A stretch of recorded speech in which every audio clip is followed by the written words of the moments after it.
Feeling unfulfilled about your present endeavors in life? Thinking about the Abaco Youth Baseball League development? Pause. Think about it with intentional thought and consider where we go from here.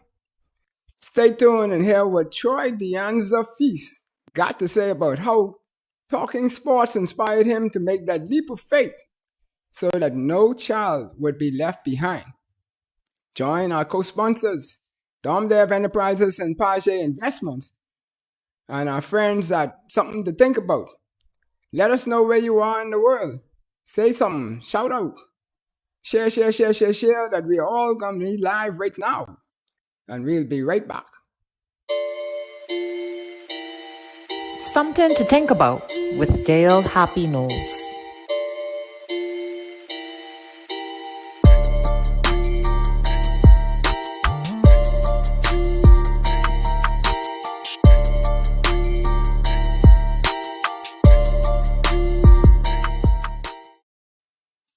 Welcome back to Something to Think About with Dale Happy Knowles. What we think, we become. What we radiate, we attract. And what we imagine, we surely can achieve. Let's change the narrative 242. And this evening you see in the background there on the screen, a vibrant young man, He looks fit, energetic, and everything. He needs to be compared to what he has on his plate as what's in his passion. And so we know him to be a man who moved from being a packing boy all the way up to a store manager of the mighty Super Value. And then he endeavored to go into the security business, and he moved all the way up to VIP of protections at the Great Atlantis. Now he's endeavored and stepped out on faith to do his own thing, and as the Tracks property management down there in Abaco, as we say it, building lives through the Abaco Youth Baseball League and all his endeavors down there. They've taken on the new faith. Welcome, Feaste, Troy Feaste. Dale, thank you. Thank you for this opportunity, to be on your show. Appreciate it. I hope I don't bore you or cause your show you lose any ratings, but I'm happy to be here to talk about the Abaco Youth Baseball League. Yes. Well, we'll talk about that, and we'll talk about you. We don't want to leave you out in the picture because, man, you are an icon of success to me, based on my definition of success, which is the progressive realization of a worthwhile goal. And you're surely living that. Thank you. To take the faith leap to leave the mighty Nassau, Bahamas, which everybody thinks is the world, which everybody thinks is the Bahamas, to go to the beautiful Abacos and pick up and drop your anchor and go down there and wake. And then y'all had the hurricane, and then you went on to do some other things on your own, and now you also helping the youth. You can't ask for much more than that. Yes. In terms of fulfilling his deeds, right? So you all have this motto for the Abaco Youth Baseball League, which says, "No child left behind." And I think that's very powerful because that says a lot. And so when we say no child left behind, to me it suggests that there was a lot of intentional thought behind that. To say that you're going to focus on the actions so that nobody, not just the best go forward, but you say no child gets left behind. What inspired that motto? Well, the inspiration behind that is the way I live my life. It reflects back to me as a child growing up. I felt as though not every child got a fair opportunity to excel, or to be good in sports. Not every child is going to be good, but there are. Let's say, I'll give you an example. If all the children in the Bahamas who entered and enrolled in playing baseball when you was coming up, if all of you guys would have made it to the major leagues, that would have been a perfect world. But you understand that y'all went in many different directions as a result of enrolling in baseball when you was a youngster.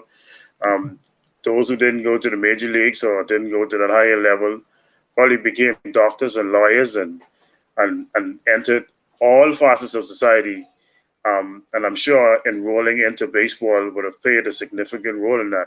And so in Abaco, I want to ensure that every child is given an equal opportunity to play the sport.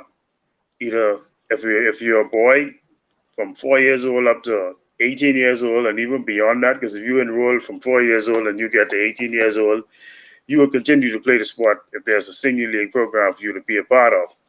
But the goal is for every child to have equal opportunity, whether you black or white, whether you are Bahamian or non-Bahamian,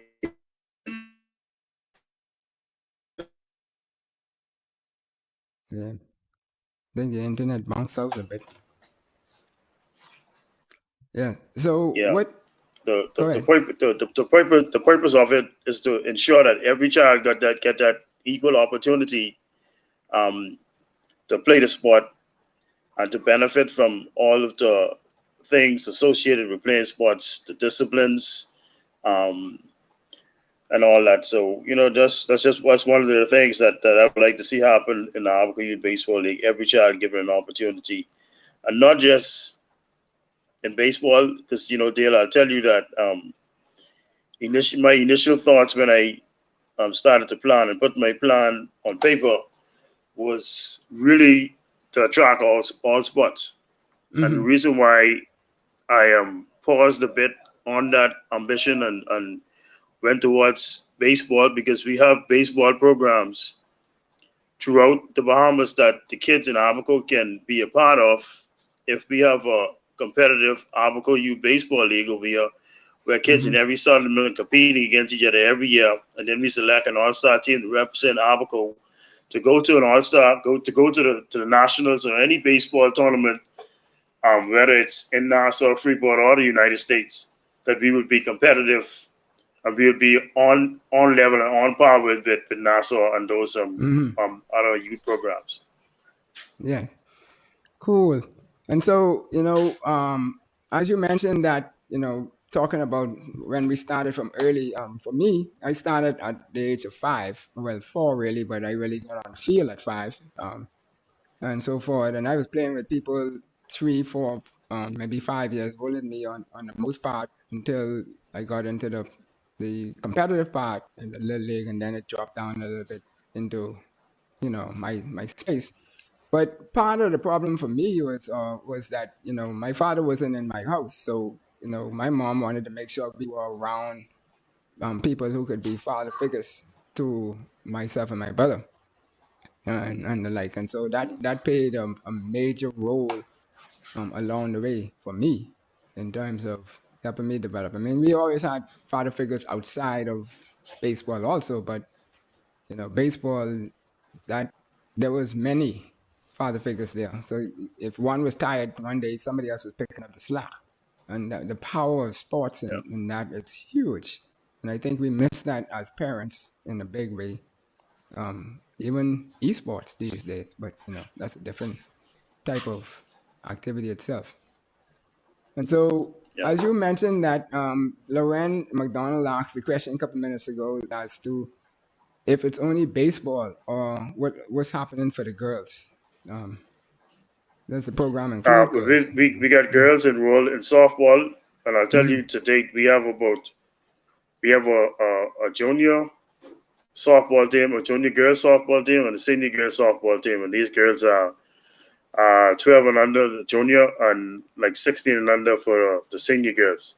Mm-hmm. And we had them out there working out for the last I guess 6 to 10 months, just just working out, but they don't have any competition. So recently, we've been successful with working along with the folks in Foxtown and Abaco, and they would have put some girls together, and our Mm-hmm. girls would have the fortune of going up there this past Sunday and play the game against those girls. And for me, and I know a lot of other people who um who were in the program from the very beginning and know the journey. It was a teary-eyed moment for me, seeing where those girls came from to where Mm-hmm. they are now. and see that the competitive hunger that they display for the game. And that these are kids who came to the park and didn't know how to put on a glove, and they put on the glove for the first time under the Abaco Youth Baseball League. Because really, our ambition is to no longer let the girls be excluded while the boys are developed. And so we wanted the girls to develop along with the boys, because really the whole thing about the Abaco Youth Baseball League is trying to get these kids scholarship opportunities, whether it's high school or whether it's college. But we believe that baseball and softball will allow these kids that opportunity to go to that next level. So that was the reason why we went ahead, and because when you watch the college softball, and there's no knock on our Caucasian counterparts, but I know for the most part we see it's most dominantly to Caucasian females who are doing it, and I know that I know that there are Bahamian girls who are athletically inclined on the same level as them, or even beyond their athleticism. And I think that they perform well, but I think we, as a country, has not. I don't think that we have done sufficient enough to develop those females to qualify for those opportunities. Right.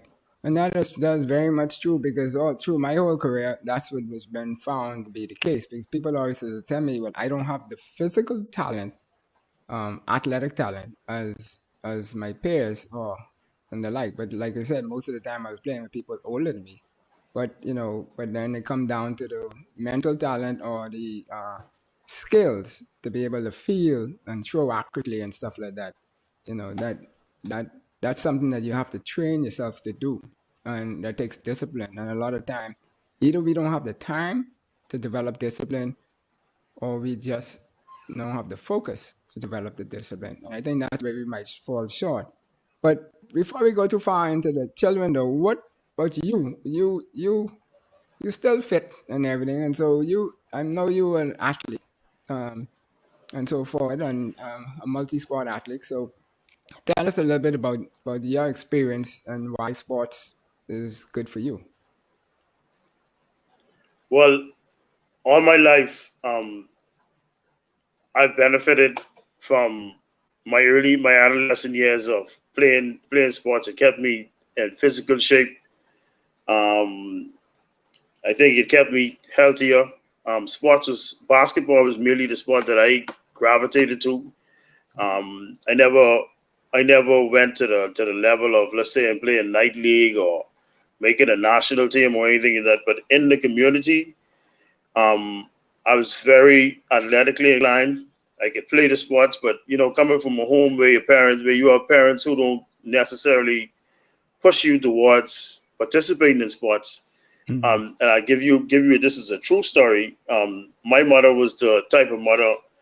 I basically had to sneak to the basketball court and play basketball and like try to get home before she get home from work, and not let her be in the basketball court, because her thing was she didn't want me getting injured playing the sport. But I think among my peers, I think I was probably one of the best and like on par with the best. And I grew up around the Clarence Road Park, the Luali Park.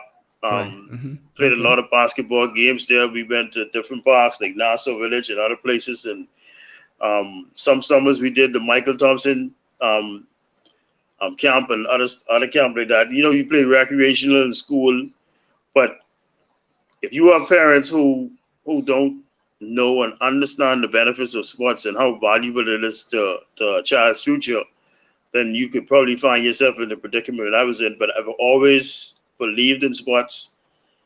And then, playing sports all them years eventually, got me to the place where I had the fortunate opportunity to end up on radio talking about sports and all that. And so, like, in a nutshell, all of that would have catapulted me to the point where I'm at right Today. now. It helped me make some connections with some people that I probably ordinarily wouldn't have met if not for that opportunity which was given to me on radio. And it's a story even behind me getting on radio and Right. all. Right. Yeah. So So, but we could tell that in a second if you want. But what we also need to help people understand is what you're doing now requires leadership skills, and I know from myself experience that I would have got a lot of that through sports. But did you get a lot of your leadership skills and your disciplines and the like through sports? What all were the characteristics that sports help you develop? um, sports caused me to help me develop um, an eye for teamwork. Mm-hmm. Helped me to build some lifelong friendships that friendships that go back. I would say some 30 plus years. Like a lot of the guys who I grew up with that I might not see them every day, Right. but to this day we are friends.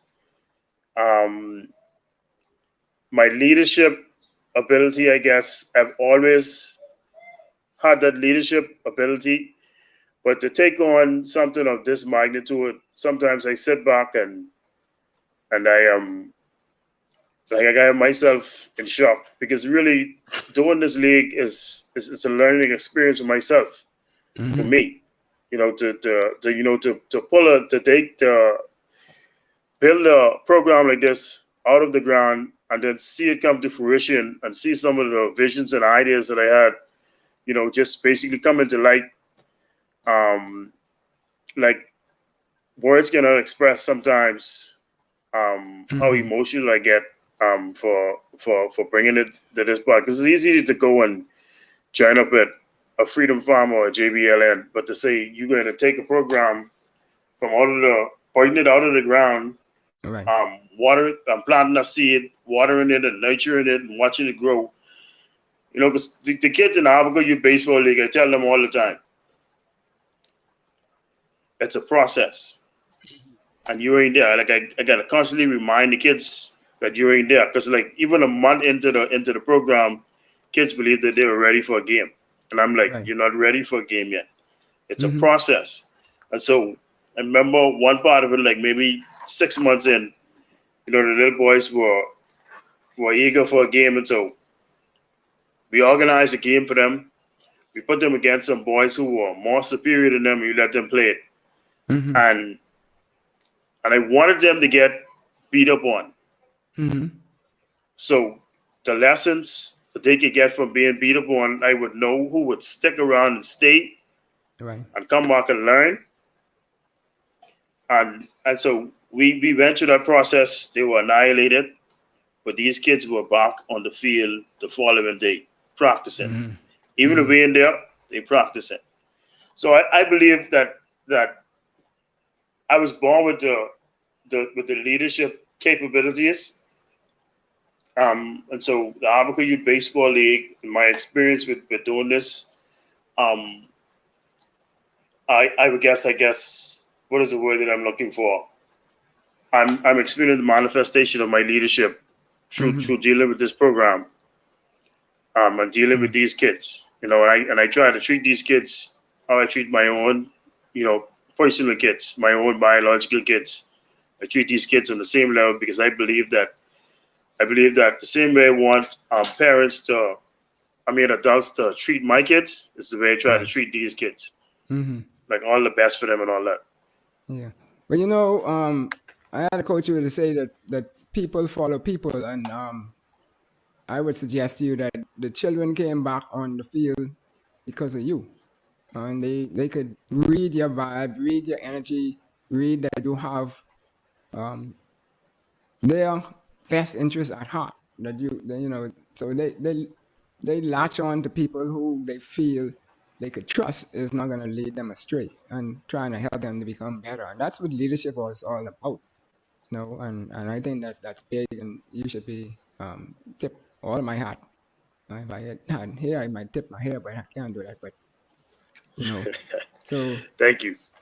Yes, but it's very, very good what you're doing down there, because it's a model that a lot of people can follow. And one of the things with talking to people, because I asked a few people some questions about how their program going and everything, and one of the things they kept saying to me was that you don't try to dictate or do everything yourself. You know, it's that teamwork that okay, you might have the ideas and you bounce it past this one and that one and move forward and sort of build consensus and teamwork and lead it, follow it. And that's powerful in a sense by itself. So, like we say, we tip your hat to you to that. And so, now in terms of gaps, you mentioned that you were not able to do the sports, but you love sports. That was always a part of your DNA, for lack of a term. Then what helped you fill that gap was when you went on sports talk radio? Oh no. Yeah, Sports Talk Radio. Well, the story behind Sports Talk Radio was one. I was in BC line. I think it was either 2008 or 2009, Mm-hmm. and I was paying my electricity bill, and I was just talking to people as they come into the people that I knew. It was just saying hi to them, and like when I was almost completed with paying my bill and all that, um, Mr. Ferguson and Miss B was in BC, and Miss B came up to me and asked me if I ever played sports, and I was like, yeah, I played sports. She's like, do you know anything about sports? I said, yeah, I know some stuff about sports. And so Mm-hmm. she's like, me and my partner, we started a radio station, and we'd like for you to try it for one of the sports.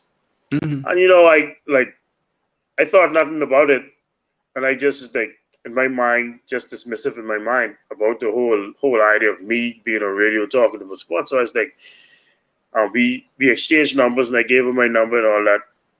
I just thought that was just being like a passing thought or something like that. And then, like I think 6 months to a year later, she contacted me and said, it was time, and she would like me to come in. Mm-hmm. And I went in and I tried because one of the things she said that she think that I have a radio voice, like never Mm-hmm. heard that before in my life. And so I said, okay, I'll go and give it a try. And I went and I gave it a try. And then they brought in this guy. I think Matt Sampson was a guy that they brought in out of Houston to get Okay. us prepared, to make our debut onto the radio and all that. And so, like he taught us like, um,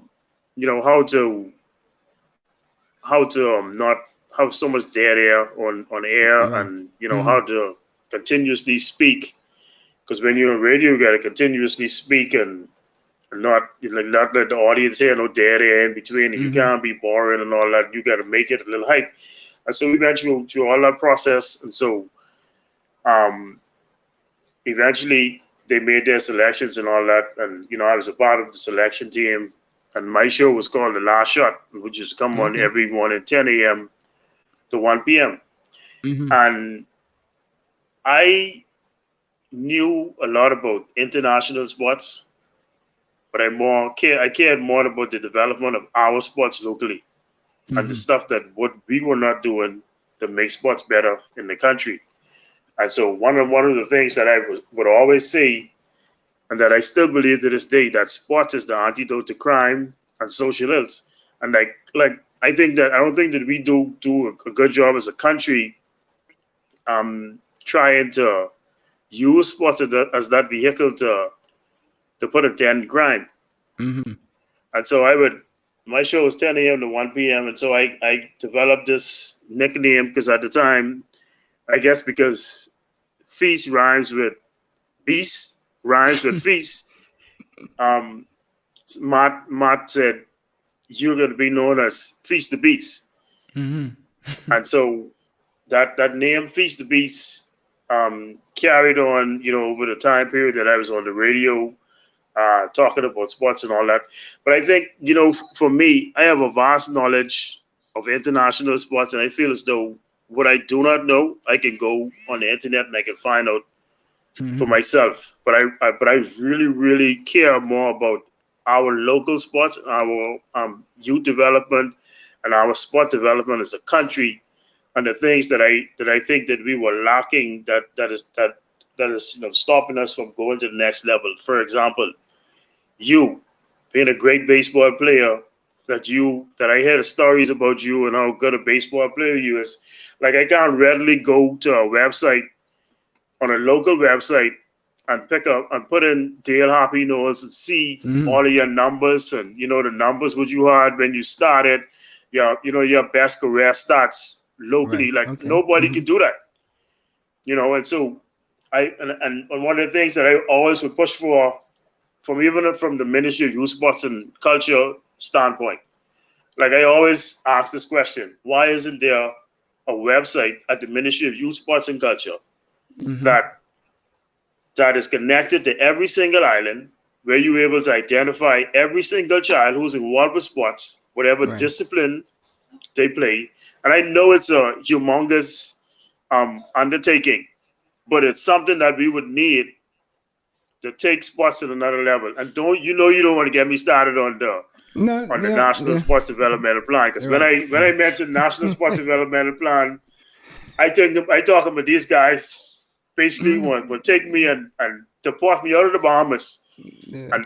and send me some, because they think I talking nonsense. But when if I'm ever given an opportunity to break that down for them, they would understand where I'm coming from. Because all the Right. challenges we are faced with as a country can be answered in a national sports developmental plan. But right now, everything is either Freeport centric or Nassau centric.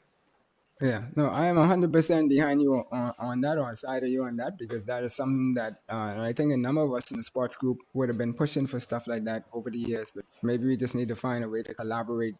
And now we have a minister who actually is listening and seeking ideas from everybody. So maybe this is the time for us to represent, and so forth. And so when you mention all of that just now, though, um, it talks to me a little bit that facilities is one of the major challenges, because if we could have the facilities and we could have that database that is interconnected, as you mentioned, that record and the facilities for people to perform on will give us the ultimate opportunity to prepare ourselves to then go off and either play high school or college sports in the States or UK if you're into soccer and stuff like that.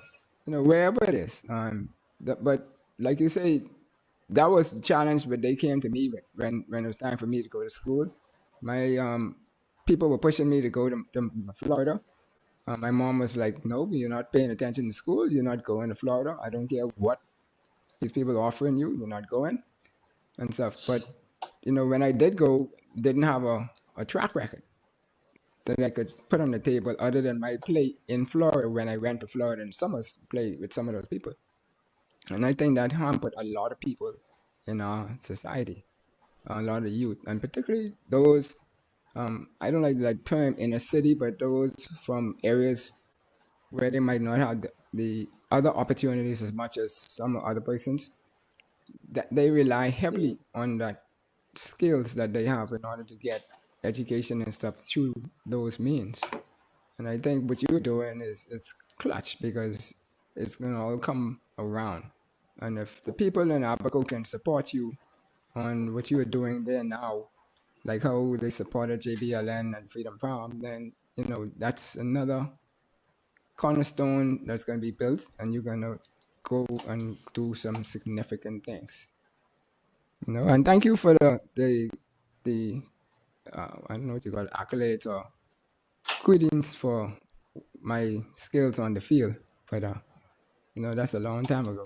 We could stand up Yeah, anymore, yeah, bend down and play no ball. But anyway, the but your career, your professional career, and I mentioned at the beginning that you started as a paper boy, went up manager in school in the super value, and then you went from security guard into VIP protection system at Atlantis.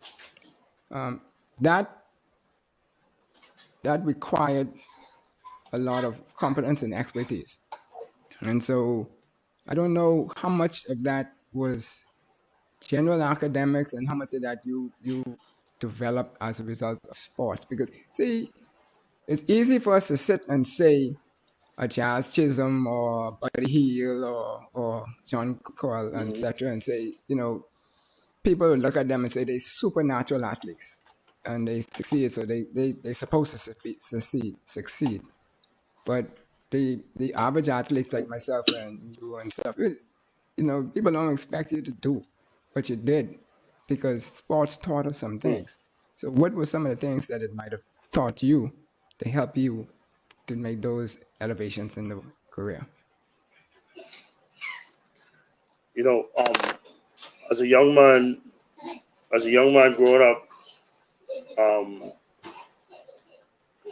well, first of all, my dad was a fireman, and so he had this thing where I kind of watched the way he dressed and the way he conducted himself, and like I would still get teased probably to this day for wearing my pants the way my father did, by tucking it into your underwear and Right. make sure it's neatly tucked and yeah, and like I'd get teased for having a high waist. People would be saying, "Oh, you have your pants up too high," but that's actually my waist. But all of that came from the disciplines that I got from my father. And so, growing up, in school, I always had this ability to write, to Okay. just put my thoughts onto a piece of paper with little to no effort. I allow people who probably have to get a scrap piece of paper and write it a couple of times and then come with a complete product, and I could just sit down and just write something, just write my thoughts and put it onto a piece of paper. And so my vocabulary and everything was always there. But then when I got into the food store, I guess the people in the food store saw my leadership capabilities when I went into Atlantis. And before that, like you probably might not know that I'm a barber as well. And I'm a self-taught barber, and Okay. I kind of practiced on all of my friends and stuff when I was like maybe 14, 15 years old. I was practicing with them to the level where I am now, where I consider myself to be a professional barber. Um, then when I left the food store and I ventured into Atlantis, I guess they saw my leadership capabilities as well. And there, I took my writing skills to even higher level because they had me working in investigation, and so they kind of um, taught me how to do proper investigations and files and all that. And so it took me to another level, um, which propelled me basically for over 18 years. And out of that 18 years, 15 of that, I was like an investigator, like any case that come before me. I got to a level where I can look at somebody else work and, just peruse it and say, you know what, do this to correct that. Prior to, like, similar to when I went into the profession, there were senior former police officers who would, pull me in and say, Right. this is how you do it. This is the right way to do it. This is the correct way to do it. And so by the time I came to Baker's Bay, I already had a top-notch skill of report writing, and proper report writing and proper writing techniques.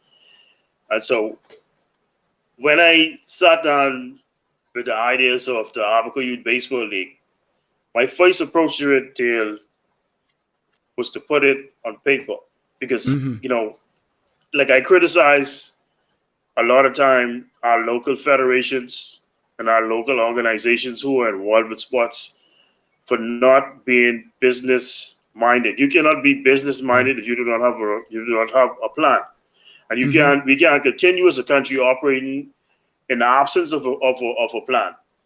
So if you put your plan and you articulate it onto a piece of paper, as you accomplish those goals, you can just jot them off. Right. And so I think the success of the Abaco Youth Baseball League is because the plan, like I articulated a complete plan before we went Okay. on to the field. Mm-hmm. A part of the plan was to go and approach the government to get some ground land. Mm-hmm. They did that.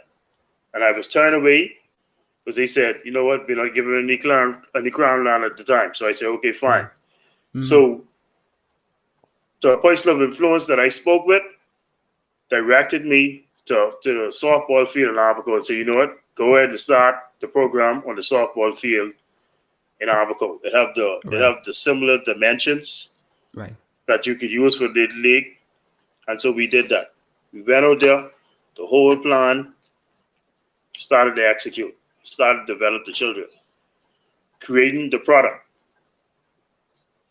And that was in 2019. Now, the only thing Mm-hmm. that stopped us was Dorian coming September of 2019. But March, let me say, by the end of January, Mm-hmm. I had everything on paper, the whole plan. So if anybody Right. approached me and say, what is your plan? Instead of me saying, let me But let me tell you right. about it, I said, let me show it to you. Mm-hmm. Everything on paper, the complete drafted document, Right. what we want to accomplish within the first year, so on and so Mm-hmm. forth. So Dorian came in 2019 because in March in 2019, we started every Saturday practices. Mm-hmm. Practice every Saturday, 9 until 1 p.m. Right. 9 until 1 p.m. When I went to the park, didn't have one single ball or glove. When Mm-hmm. we went there, the kids showed up. The kids showed interest. Mm-hmm. I purchased equipment. Then I started pleading to the community to get assistance. And so Dorian came in 2019. When Dorian came in 2019, Dorian destroyed the whole area, Right. everything Mm-hmm. we started to work with. All of our equipment were gone. So in 2020, January 2020, January 2021, we went back onto the field for the first time since Dorian to clean it up. Right. Nobody's using the facility. All the grass and everything is grew up, and we went out there, cleaned it up, started to use it. And everything that we didn't have was starting to fall into place. Um, we now have a 40-foot container Mm-hmm. of uniforms, equipment, and we try to ensure that every single child in the Abaco Youth Baseball League, whether it's a Get boy or equipped. girl, have Mm-hmm. the equipment that they need to be successful. Mm-hmm. The only way they can be successful, they have the tools that they need. And we try to raise funds to try not to be such a burden on Right. the parents, especially for the parents who cannot afford it. Because I can assure you Mm-hmm. that there's about maybe 5% of the parents who could realistically afford to have their kids have the best. But really that next percentage, Right. that 80% Drops off. percentage Mm-hmm. drops off. And Mm-hmm. these are important numbers. But we don't want the children to be turned away. Right. We want them to come to the field. You let this be your refuge. And one of the things that we do every Saturday is we try to provide meals. And if you allow me, I would give kudos to a company like Baker's Bay Mm-hmm. for coming on board with us and providing us with hot dogs and burgers and other food material, other food items to Right. Mm-hmm. distribute to the kids every day before they leave the park. They either get a hot dog and a burger, Mm-hmm. get water, and other stuff like that. That's a part of Right. our program. It's a part of our developmental program. Mm-hmm. Um, and so the long and short, we are operating within a plan. Mm-hmm. And I think sports straight across the board within our country fail most times because Because they Dale, have a plan. if you come Mm-hmm. before me and if I'm a corporate CEO, and you come to me, Dale, you say, listen, Mr. Corporate CEO, sir, I want Mm-hmm. you to assist this sports program that I'm a part of. I need your Right. assistance, sir. And so Mm-hmm. Mr. Corporate CEO says, Dale, let me see your plan. Right. Mr. Corporate CEO is expected for you, Dale, to go into your briefcase or go into your vanilla folder that you went into to see a well in-depth plan to say for him not to form an opinion that man, this fella is a jokey fella. But this fella is a serious fella if he show me an articulated plan. But if you go there and you only verbally speaking, oh, I can get back to you. Right now I'll be working on the plan and I can get back to you. But you already come to the man, you don't have an audience with this man. So you need to have all your ducks in a row. Right. You know, to ensure that you can convince him to come on and be a corporate partner with your program. Because you have to understand it have to be a partnership. The corporate CEO person got to understand that, listen, when you come on as a sponsor with me, this is how you're going to benefit. One of the things in the Abaco Youth Baseball League, corporate citizen come on, we have our website. We offer you, you can put your bond at the park. Right.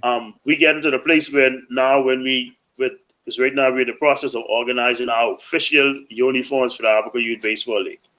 Okay. And so right now we're about to put documentation together to invite corporate people to have their company name recognized on the uniform for the Abaco Youth Baseball League. And so we get into that place where that's going to happen. That's great, man. That's great. Yeah. So, folks, you've been listening to Something to Think About with Dale Happy Knowles, and we're here talking to Troy Deanza Feaste on reference to how sports talk inspired him to take a leap of faith and to leave no child behind in their development. And we're talking about how he went to Abaco and virgin ground and started building people from ground up. So we're going to take a little break here with the commercials, and then we'll be right back in about a minute or so. So, Madam Producer.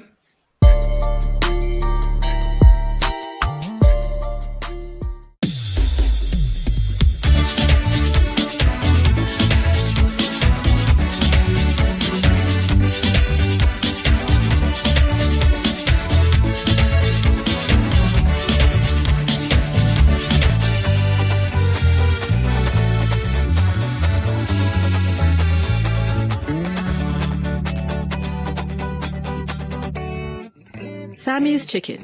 There's nothing like it. Behind every scoop, lick, and savor is a smile and memory being made or reminisce. Whether you're at work, out with family on a Sunday, or have friends visiting, flavor will meet expectations in our 32-ounce container for only $10 if you're having a special event as well. Exotic flavors ranging from sour sop to Guinness is definitely worthwhile.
Welcome back to Something to Think About with Dale Happy Knowles. We're here talking with Troy Deanza Feaste about sports and how he's been able to be inspired to take that leap of faith to move down to Abaco and to build lives through children in the sport of baseball in particular. But I know in you and in your heart that any child, whether it's baseball, basketball, checkers, whatever it is, you're going to help them move along the way. And that's commendable for you. So when we look at now the actual league itself and the children who are in the league,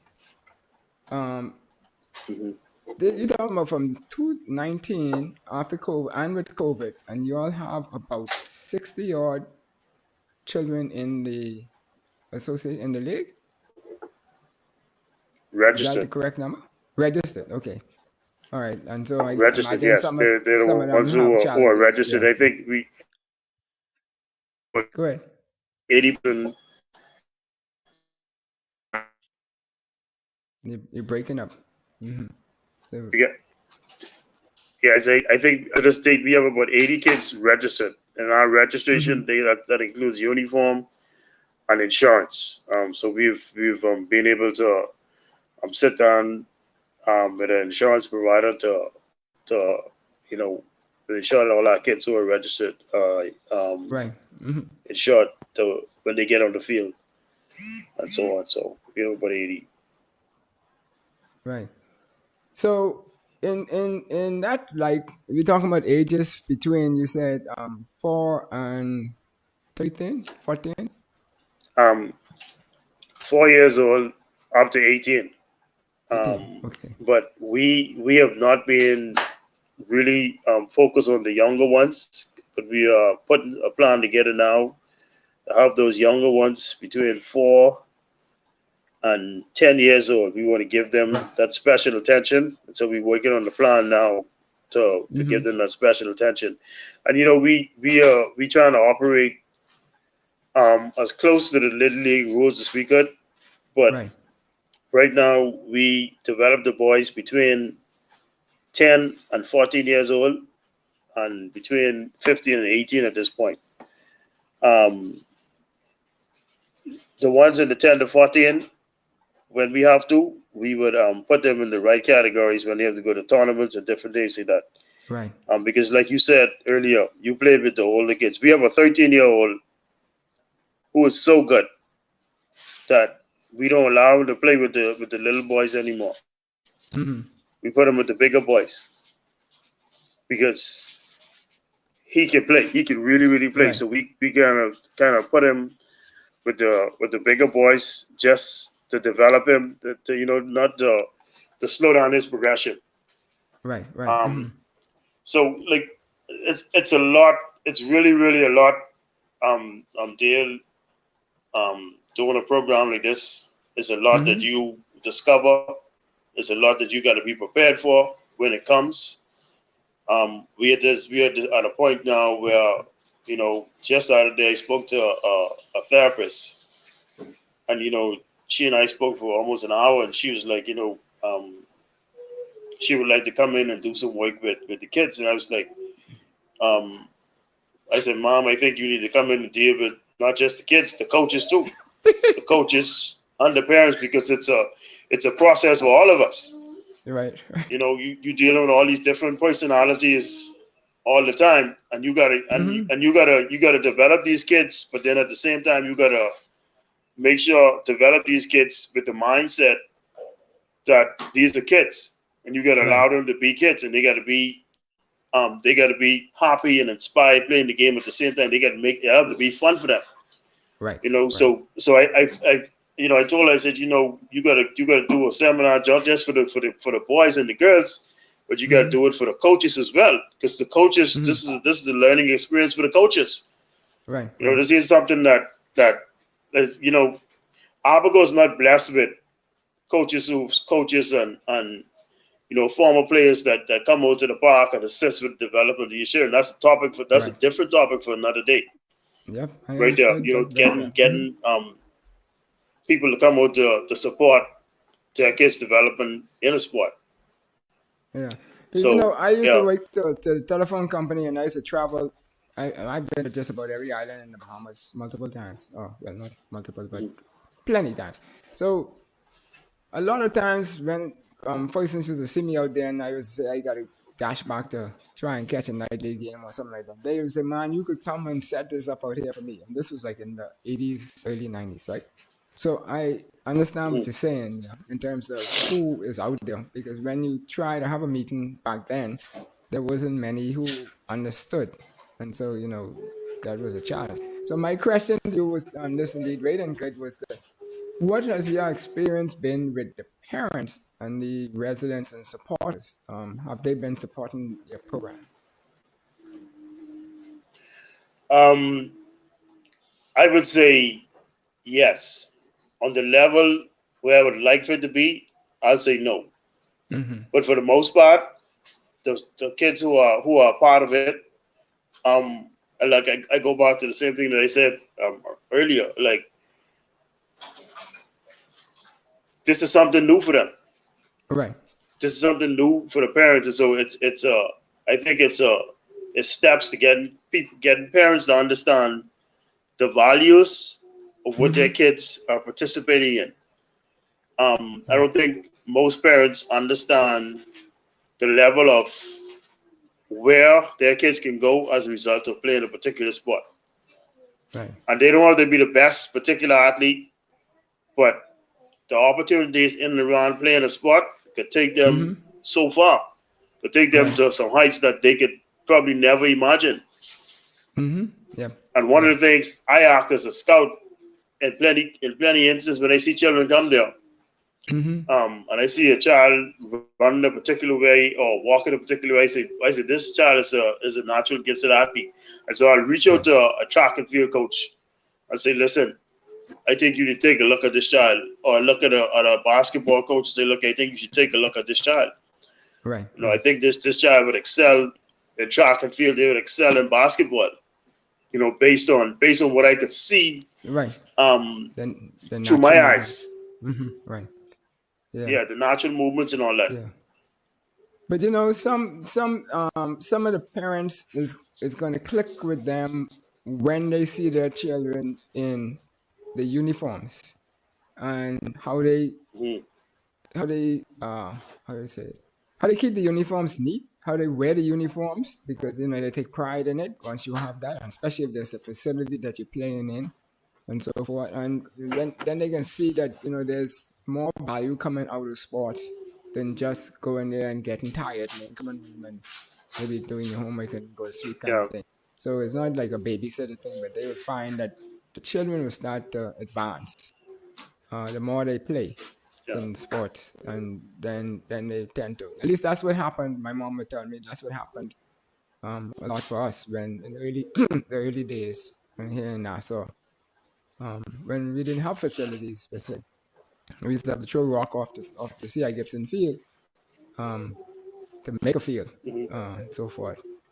But then you had the Thomas A. Robinson Stadium, which everybody wanted to play in and look good in, and that was a different level of being like how we see everybody going to visit the Duke and Duchess the other night.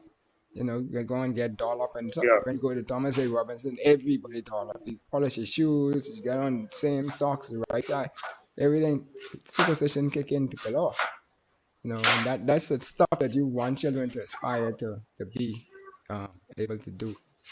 And tell us then, what is the structure of the program? Are you running it as you have a leadership team, or who helps you with the program? How's the yes. We governance have we taken have a care of? Yeah. leadership team. Mm-hmm. Um, well, one of the things that prevents us from being really really stable is keeping people um, in the program, because we've had some coaches who was with us in the beginning, but they're not here Mm-hmm. anymore. So we Oh, got okay. Dr. Okay. Kishna Murray Mm-hmm. and George Murray, who are Mm-hmm. responsible for our girls softball, developing our girls. Mm-hmm. And then you got Ms. Danielle Rackley Yeah. Yeah. Feast, Mm-hmm. who is my wife, and she's responsible for but you see all the um, website and all the Right. basic secretarial work. She is with me 100%, backing me, ensuring that Administrative. that Mm-hmm.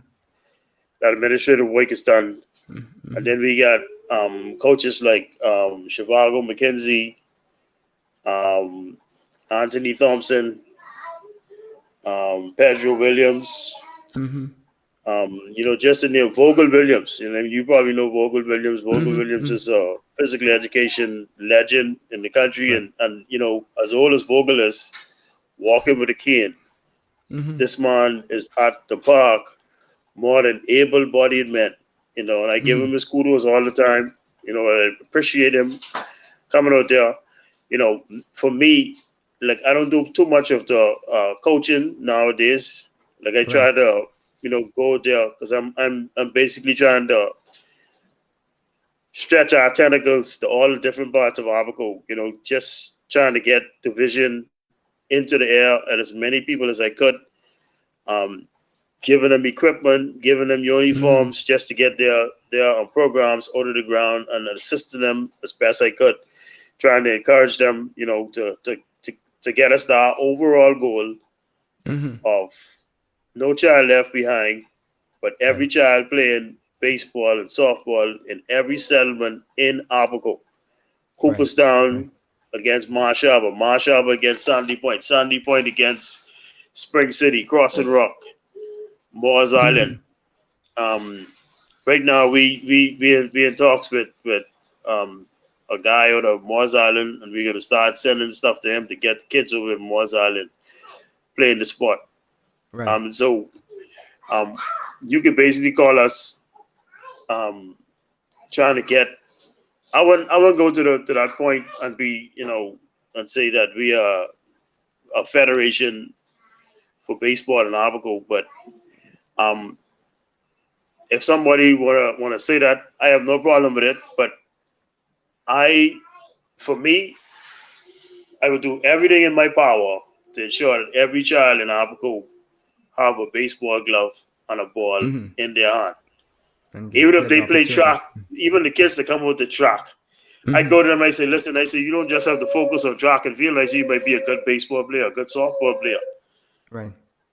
I say you don't have to just focus on one sport. You're supposed to be able to play multiple sports because you never know which sport you're really good at. But if you just focus on one sport and just dismiss the rest of them, you'll never know how good you really are. And this is what my message is to them. I jokingly go to them and tell them this, but every sport, I will do my best to ensure that children are playing sports, not just baseball, basketball, soccer, you name it. My thing is, when I'm an older man and can't work no more, and I'm sitting down on my porch, I want to be comfortable that the young boys who go out there and becoming robbers and thieves will walk past me and say, not coach. Right. Well, so I want every adult to think the way I think.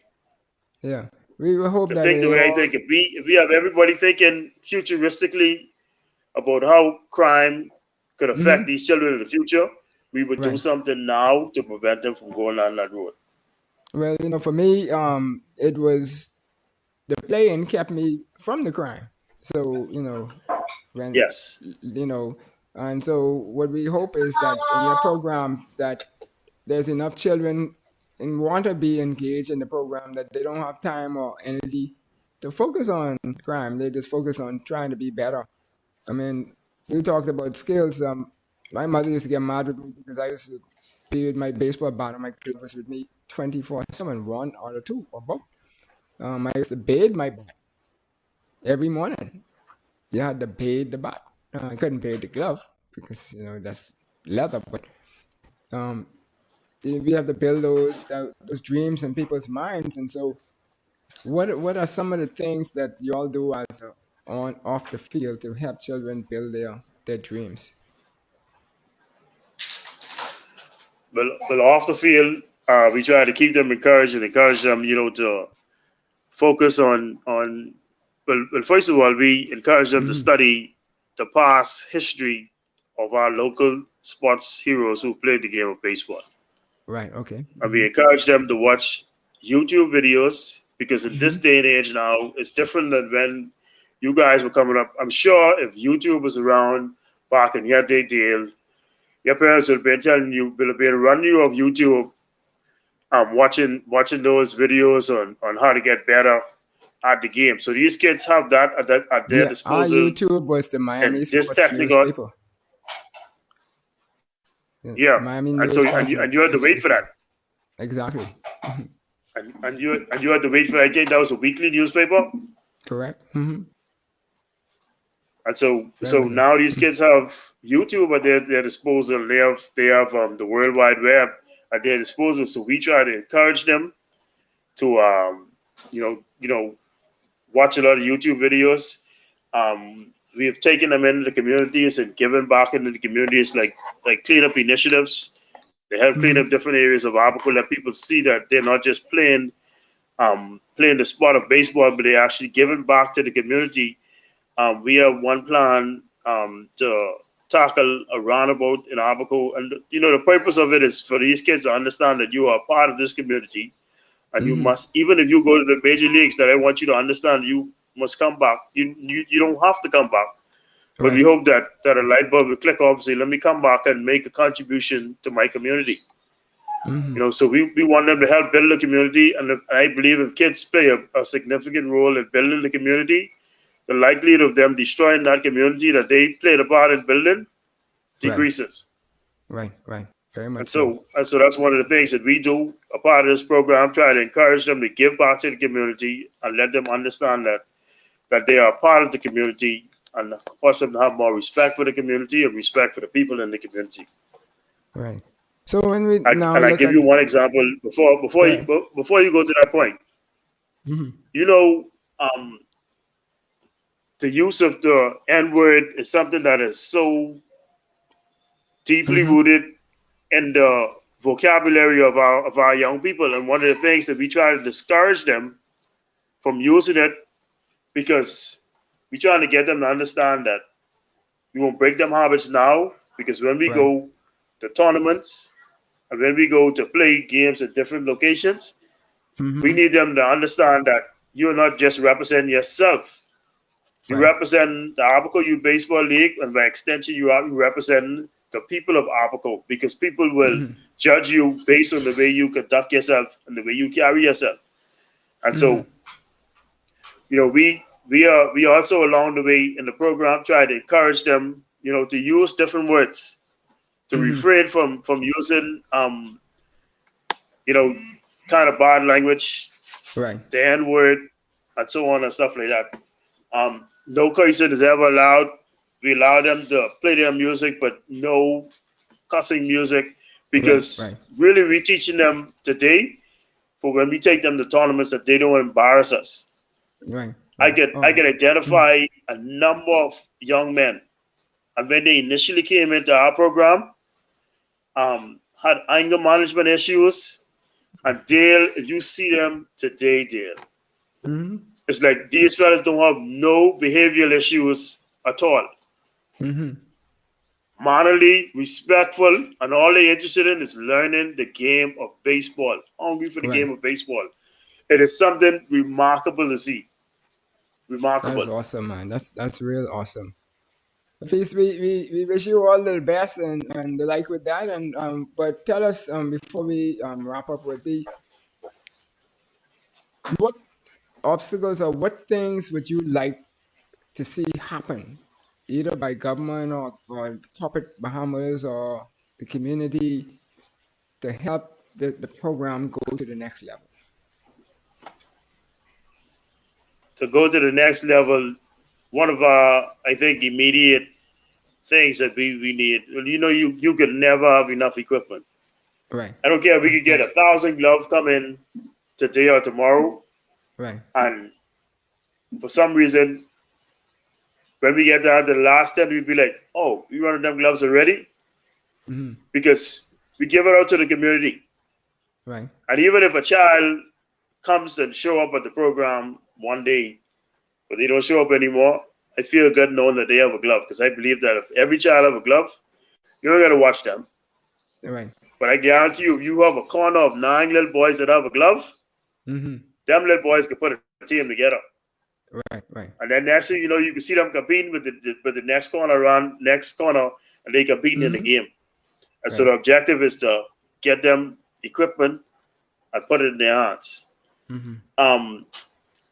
In a perfect world, if somebody gave me $1 million right now, I'd be able to purchase everything I need for those children. I still think that won't be enough. But right now we could use a vehicle to transport our children to different locations in Abaco. See, Abaco is a complex place. Right. And when you talk about transporting kids from Marshall and taking them all the way to Foxtown, it's a huge undertaking, especially with the cost of gas prices Yep. and what it is right now. But the value and the lessons that these children will learn from that experience is more valuable than the cost of what fuel is and the cost of not having that vehicle. Right. And so, if we could get a bus, a jitney, just to take these kids back and forth to different areas, and see, Dale, you know it more than I do. That experience of riding on the bus with Oh your yeah, the camaraderie. That's teammates where you build the and the bonds. camaraderie Yeah. and the conversation in the bus. I had the opportunity of driving the kids because usually I don't drive the kids. The other coaches drive along with them, but I had the fortunate opportunity to drive there and to hear the conversation, the way they communicate with each other. Like they already started to build lifelong relationships and looking out for one another and caring for one another. So, like, if we could get, well, the facility is a work in progress. We've already raised the funds because we didn't have a bathroom, so we did a fundraiser, raised the funds, and the bathroom should be finished. I would say within the next month. The roof is already starting to take shape now. The construction is already in progress, and we should have that completed within the next month or so. Then we have some dugouts. We got some more work to do the dugouts. And then we don't have a backstop. We put up a makeshift backstop with some top, but the wind blew it down. So now we just have it dangling there. But we haven't had any games out there in a couple. We just had some scrimmage games, but nothing serious like bringing in the teams from down in Cooperstown to come up to play. And so, but we could use a backstop. We could use some more fencing.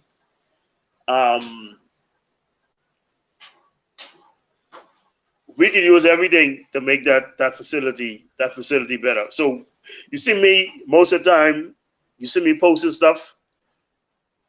It's all a part of our marketing, of our brand for the Abaco Youth Baseball League, because we are trying to create a brand that people could recognize and listen. We are serious about the development of the children in Abaco.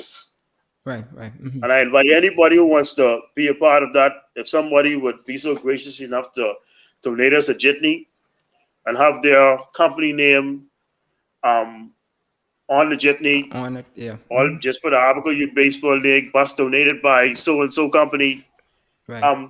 We would take that because that's something that we could use. That's something that we could use to go throughout Abaco and continue our journey. And I don't know if people appreciate what you're talking about, right? Because when we were building the cellular networks, we had to drive up and down all of those roads like a couple of times a day sometimes. And the roads weren't paved the way they paved now. But they still is a long journey. And so if you gotta coordinate multiple families to take the children to get them to another settlement to play, that's going to be a big obstacle because all our families might be able to go.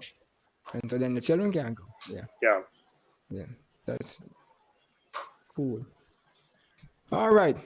So Feaste, you have I don't want to call it a kingdom down there because then the people make it seem like you on top. You really just stirring the development in that part of God's vineyard to build children. And I take my hat off to you, and that's why I wanted you for a long time to come on the show. But I know you were really getting started, and then you had the hurricane and everything. But everything comes in its time, and we really appreciate you coming and taking the time to sit with us this evening to share what you're doing, and hopefully you can inspire people to duplicate what you're doing in their part, because I don't believe that governments and the rest have to be the ones to do everything. I think the people can get plenty things done by themselves, right? And so forth. But I think the community can get it done. Yeah. Is there anything you want to say to the general public before we go a different way? Well, Dale, I want to thank you for the opportunity, and I want to tip my hat to the Abaco Youth Baseball League, our team, and our children, and the work that we've already done and the work that we have ahead. You will hear more about us because right now we're in the process of taking 4 teams to Abaco next month, April 29th and 30th, to take the kids to play some friendlies in Freeport. And the purpose of that exercise is to get the kids familiar with the field that they're going to play in the baseball nationals come June. And so we want them to get that experience under their belt, know what it's like to travel, so we can work on the things that we might be deficient and we don't realize prior to us going there, that we can work on for June. And, just so our kids could be successful. We don't want them to just show up and Freedom Farm and JBL and look at the schedule and see Abaco Youth Baseball League and then not, take that off as a win. We want them to understand that our kids are going to be competitive, and the point they come in there to win. And so we ain't coming there to joke. But I just want to thank you for the opportunity. I also would like to thank all the coaches like Tommy and Mario and Andy and all the other coaches who who've come to Abaco and assist us, because I can be honest with you, and Tommy them can tell you. I tell Tommy them this all the time. It's only so far me and my coaches can take these kids. At some point, the guys with your experience and Tommy yours experience have to come to take them to that next level, because we want these kids to be successful. We ain't keeping them, trying to keep them into this bubble and not allow them to come out and take custody and ownership or whatever. No, we want people to see them, recognize their talent, and take their talent to the next level. And that's what we're looking for in the Abaco Youth Baseball League. Thank you so much, Dale. I appreciate this opportunity. And whenever you want me to come back on to talk more, for sure. I got enough material that will last you a year. Yeah, yes. Very good. See my mom making a point there. It's on the screen there. I don't know if you can see the screen, but she says, I like what I'm hearing and wish you, encourage you, Mr. Feaste, to keep doing what you're doing. This will go a long way in helping young develop the right way. That lady there is Thank you very giant, much. right? And she would have been around in the early days in my 3-4-year-old times when they paved the way. Her, Boxy Fountain, and a number of other persons down in Windsor Park and so forth, in the forts and stuff. But it's Eunice Rogers, Andre Rogers' ex-wife, Rogers Sports Shop. I don't know if you know that, but it's that community effort that comes and helps the persons like yourself who doing that makes the big difference in getting things done. And we appreciate it. And I'll also interject right there, not cutting you off. I'll interject right there that my navel string is buried right across from Windsor Park.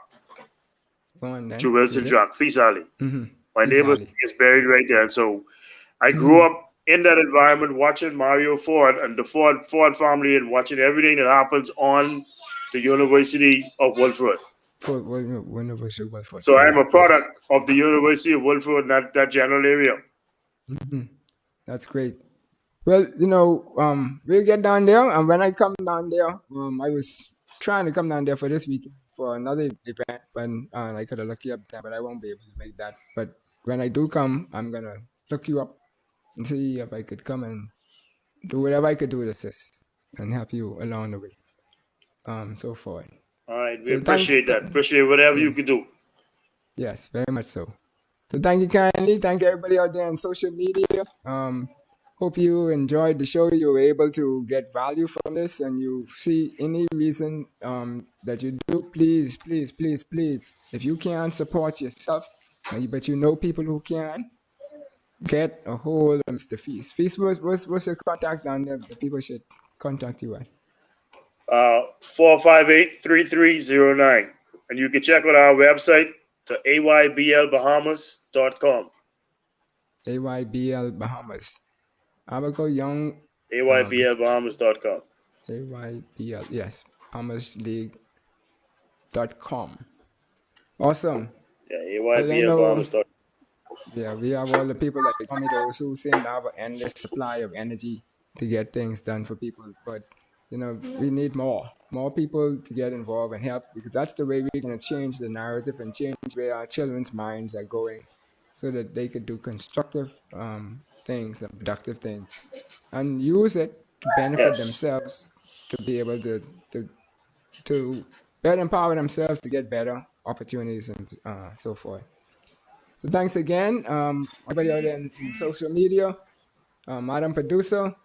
If you don't know, please, please, please, please stay safe. COVID might not be zero, but it's still around, lingering somewhere, waiting to stick his ugly head up and so forth. If you like what you saw, be sure to subscribe, like, and follow what we done today. And if you want to assist, just drop us a note. Shoot us an inbox. And like Keisha Marie Knowles is saying, good job, Troy Deanza Feaste. What she called her name, so you know. Yes. Madam Producer, thank you. Feaste will be in touch. All right, buddy. Thank you. Take care. You're welcome. Enjoyed the show? Then subscribe to us for more educational and inspirational content. Ring the bell so you never miss a show. Let's change the narrative 242